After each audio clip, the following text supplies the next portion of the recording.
Welcome guys, फिर से आपका स्वागत है एक नई क्लास के साथ। और जिसमें आज हम यहाँ पर बात करने वाले हैं वो बात करेंगे, जैसे कि आपके बार बार कमेंट आया था कि सबसे पहले जो एग्रीकल्चर में वैकेंसी आ सकती है वो कौन सी आ सकती है। तो यहाँ पर आपको मैं क्लियर कर देता हूँ कि जो सबसे ज़्यादा जो चांसेस अभी फ़िलहाल कंडीशन में जो बन रहे हैं वो आपको या तो टीए या फिर डब्ल्यू।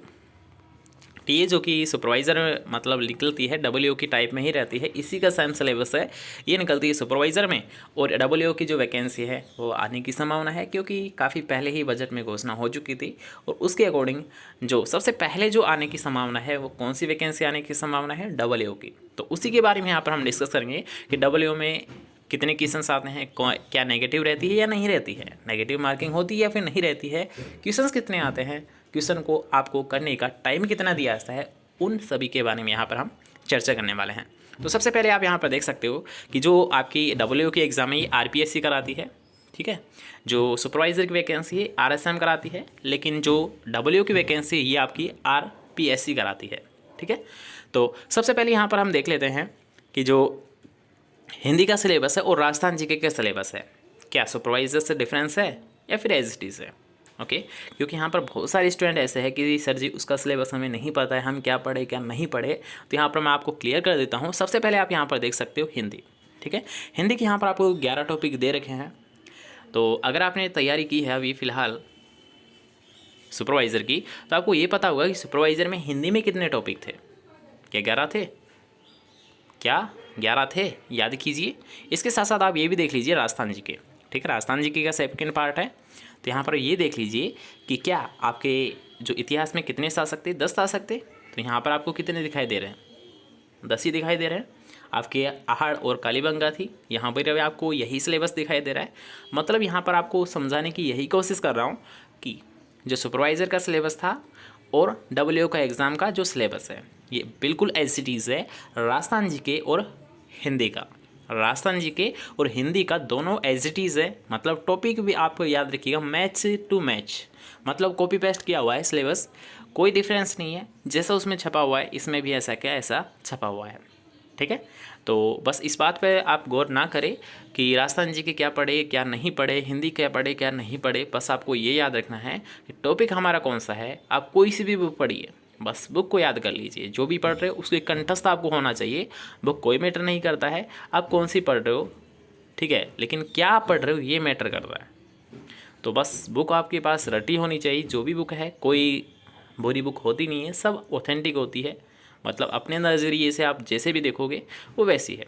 कुछ क्वेश्चन हैं मिसप्रिंट होते रहते हैं, सभी बुकों में रहते हैं, ठीक है। कोई सी ऐसी नहीं है जिसमें मिसप्रिंट आपको नहीं मिलेगी। तो ऐसे नहीं घबराए कि सर इसमें तो ये क्वेश्चन गलत है। तो होता है, थोड़ा बहुत चलता है, ठीक है।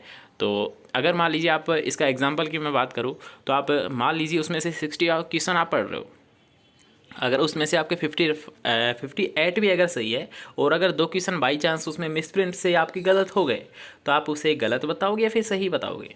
मतलब 60 में से 58 क्वेश्चन उसमें से मैच खा रहे हैं और 2 मात्र गलत हो रहे हैं, मतलब मिसप्रिंट हो गए या फिर बाई चांस उसने गलत छाप दिया, ठीक है। बाई चांस कंप्यूटर की मिस्टेक भी हो जाती है, ओके। तो इन पर आप ध्यान ना दें, बस आपको ये याद रखना है कि उसमें क्या लिखा है, आपको क्या याद है क्या नहीं है। और पढ़ने से पहले सबसे पहले आप ओल्ड पेपर्स को क्लियर कीजिए। इसके जहाँ तक है मैं डब्ल्यू के पेपर्स भी आपको क्लियर करवा दूंगा ताकि आपको पता चल जाए। कल हमने सोल्व किया था एओ वाला पेपर, अब हम बात करेंगे डब्ल्यू वाले पेपर्स के बारे में, ठीक है। तो जो भी नेक्स्ट क्लासेस लगेंगी उसमें आपको डब्ल्यू के पेपर भी आपको सोल्व करवा दूंगा ताकि आपको ये क्लियर हो जाए कि आपको किस टाइप पे पढ़ना चाहिए। टॉपिक आप देख चुके हो, यहाँ पर सब कुछ बताने की आपको ज़रूरत नहीं है। अब यहाँ पर बात करूँ मैं कि आपका जो टाइप रहता है, सबसे पहले हम एग्रीकल्चर वाला पोर्शन देख लेते हैं, उसके बाद में हम बात करेंगे नेगेटिव मार्किंग वगैरह की। तो ये आपका जो पेपर है मतलब एग्रीकल्चर वाला पोर्शन है। आप यहाँ पर जितने भी टॉपिक है बस अब याद रखें, जो एग्रीकल्चर है ये एग्रीकल्चर सुपरवाइजर से थोड़ा सा डिफरेंस है। क्यों है? क्योंकि याद रखिए एग्रीकल्चर जो सुपरवाइज़र वैकेंसी थी ये 12th लेवल की वैकेंसी थी और डब्ल्यू की जो वैकेंसी है ये आती है याद रखिए आपकी बीएससी लेवल की। तो बीएससी में याद रखिएगा आपके 9 सब्जेक्ट चलती है, ठीक है। ऑथेंटिक अगर मानते हैं, वैसे तो बहुत सारी बुकें चलती है, लगभग 42 सब्जेक्ट आपकी चलती है। तो 42 सब्जेक्ट में आप ये समझ सकते हो कि आपका जो सिलेबस है बीएससी का वो कितना बड़ा रहता होगा, ठीक है। तो उसी के बेस पर यहाँ पर डब्ल्यू का एग्रीकल्चर का जो सिलेबस है वो सेट किया गया है। मतलब इसमें आपकी 9 की 9 सब्जेक्ट आएंगे, ठीक है। जो 42 चलती है उनमें जो रहती है बेस, वो रहती है 9 सब्जेक्ट। तो 9 की 9 सब्जेक्ट्स यहाँ पर आपके पेपर लिया जाता है। किसका?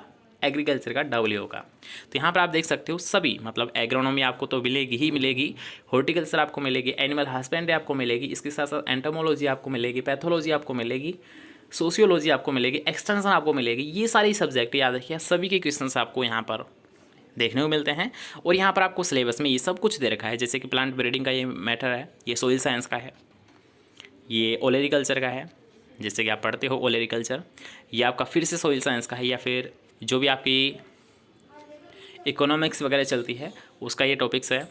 इसके बाद में आता है हमारा सोशियोलॉजी एक्सटेंशन का। तो एक्सटेंशन एजुकेशन के यहाँ पर कुछ टॉपिक्स आपको दे रखे हैं। इसके बाद में आते हैं एनिमल हस्बेंड्री, यहाँ पर आप देख सकते हो। इसके बाद में याद रखिएगा ये आता है आपका स्टैटिस्टिक्स वाला चैप्टर, ठीक है, लैंड लेवलिंग, हाँ ये कुछ डाटा कलेक्ट से संबंधित है। ये आपका स्टैटिस्टिक्स का टॉपिक है, इसको भी आपको करना ही होगा। ये आपके प्लांट पैथोलॉजी का चैप्टर है, इसको भी आपको करना ही होगा। मतलब आप समझ सकते हो, आपको जो अभी जो प्रिपरेशन करनी है वो सबसे ज़्यादा एग्रीकल्चर की करनी है। क्यों? क्योंकि आपको ये पता है कि हमने पहले एग्रीकल्चर सुपरवाइज़र में राजस्थान जीके और हिंदी कवर कर ली है, तो सेम सिलेबस है, कोई दिक्कत नहीं है। आपने राजस्थान जीके और हिंदी को कवर कर लिया है। अब आपको जो फोकस करना है वो सबसे ज़्यादा आप करना है आपको एग्रीकल्चर पे। क्यों? क्योंकि आप देखिएगा जो ज़्यादा आपका पोर्शन आएगा, सबसे ज़्यादा जो मार्क्स आपके रहेंगे एग्ज़ाम में, वो आपके एग्रीकल्चर के ही रहेंगे। तो एग्रीकल्चर के टॉपिक्स को कवर करना स्टार्ट कर दीजिए, ठीक है। इन टॉपिकों के बाहर आपको कुछ नहीं पढ़ना है, बस इन टॉपिकों को आपको अच्छे से रट लेना है, ओके। तो इनको अच्छे से रट लीजिए। वैसे यहाँ पर एक टॉपिक मैं बता देता हूँ कि कार्ल्स पियर्सन का कोएफिशिएंट है, इसका फॉर्मूला ही डायरेक्ट आपको पूछा जाता है। तो ऐसे आप याद रखिएगा, एक एक टॉपिक को आप लेकर यहाँ पर याद रखिएगा। ये सेंट्रल टेंडेंसी का है, इसकी गणना किससे की जाती है, इसके बहुत सारे मेथड्स है। तो इन सबको रट लेना, यहाँ से फिक्स क्वेश्चन आता है, हर बार आता है, तो इस बार भी आएगा, ठीक है। 4-5 टॉपिक है, कोई दिक्कत नहीं है। अब जैसे ही आप टॉपिक को देखोगे आपके आसानी से कवर हो जाएंगे। बस आपको टॉपिक हर एक टच हो जाना चाहिए। वैकेंसी नहीं आए उससे पहले ना आपके एग्रीकल्चर वाले सभी टॉपिक टच हो जाने चाहिए। मतलब आपके पास ऐसा कोई टॉपिक नहीं रहे कि सर ये तो हमने पढ़ा ही नहीं। अगर नहीं मिलता है तो आप बता सकते हो, जहाँ तक संभव होगी बता देंगे। तो आप कमेंट सेक्शन में बता सकते हो कि सर ये टॉपिक हमें नहीं मिला है, ठीक है। या फिर आपके पास व्हाट्सअप है, टेलीग्राम ग्रुप है, वहाँ पर आप मैसेज डाल सकते हो। अब यहाँ पर बात कर लेते हैं कितने क्वेश्चंस आते हैं, क्या नेगेटिव मार्किंग रहती है या नहीं रहती है, कितने घंटे का पेपर होता है। तो यहाँ पर याद रखिएगा क्वेश्चंस पेपर है, सभी ऑब्जेक्टिव टाइप के रहते हैं। जितने भी कॉम्पिटिशन एग्जाम्स हैं, मैक्सिमम मार्क्स है ये 360 है, मतलब 120 क्वेश्चंस आपके आने वाले हैं। पर क्वेश्चन 3 नंबर का रहेगा और माइनस मार्किंग है वो भी याद रखिएगा 1/3 रहेगी। 1/3 का मतलब होता है 1/3 का मतलब ये होता है कि अगर आपने एक सही किया है तो उसका 3 नंबर दिया जाएगा, और अगर आपने एक गलत किया है, एक राइट किया है, तो उसका आपको 3 मार्क्स मिलने वाले हैं। एक अगर आपने रॉन्ग किया है तो उसके माइनस आपके 1 होने वाला है, ठीक है। -1 नंबर होता है और +3 नंबर होते हैं, समझ गए 1/3 का मतलब। तो नेगेटिव मार्किंग रहेगी, पेपर 2 घंटे में ही आपको करना पड़ेगा। सब कुछ डिटेल आई थिंक आपको समझ आ गई होगी डब्ल्यू की। तो अब आपको बस कुछ भी आपको नहीं सोचना है क्या पढ़े क्या नहीं पढ़े। आपके पास सिलेबस है, अगर सिलेबस नहीं है तो आपको टेलीग्राम पर मैं भेज दूंगा, वहाँ से आप डाउनलोड कर सकते हो। वहाँ पर आप अच्छे से इस सिलेबस को कवर कर सकते हो, ठीक है। तो आई थिंक आपको समझ आ गया होगा। तो बस इतना ही कहना चाहूँगा लास्ट में कि आप तैयारी करते रहिए। वैकेंसीज़ का क्या है, वैकेंसी कभी आ सकती है और कभी भी पेपर हो सकता है। आजकल का जो रूल है, जब भी वैकेंसी आएगी उसके साथ साथ एग्ज़ाम डेट तक आ जाएगी, ये रूल है।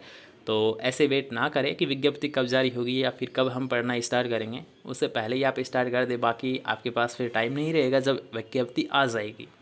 जब नोटिफिकेशन आ जाती है तब तो पूरी दुनिया पढ़ती है, आपको तो अभी से पढ़ना है। अगर आपको सिलेक्शन चाहिए तो अभी से पढ़िए, नोटिफिकेशन बाद में तो पूरी दुनिया पढ़ेगी, ठीक है। तो थोड़ा सा दुनिया से आगे चलिए, जिससे कि आपके जो सिलेक्शन के चांसेस है ज़्यादा रहे, ठीक है। बाकी आप सब समझदार हो। चलिए मिलते हैं नेक्स्ट क्लास के साथ।